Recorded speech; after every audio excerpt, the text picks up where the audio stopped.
Մեր օրերում շատ տարածված կարծիք կա, որ կորպորատիվ եւ թիմային միջոցառումները իրենց սպառել են։ Ես մի կողմից կարող եմ համաձայն լինել դրա հետ եւ մյուս կողմից կարող եմ առարկել, որովհետեւ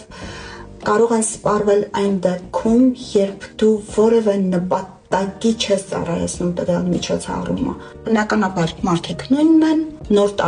տարի է մնում, մարտ 8 է մնում եւ գրեթե ոչինչով չի տարբերվում։ Եվ մյուս կողմից կարող եմ ասել, որ ոչ, ցանկացած միջոցառում կարող է շատ ավելի մեծ արդյունավետություն տալ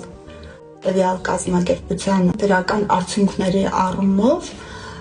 քան եթե նրանք ամիսներ շարունակ նույն սենյակում կողք կողքի աշխատեն։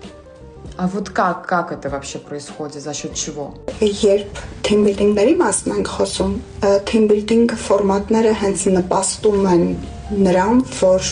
թիմի անդամները կարողանան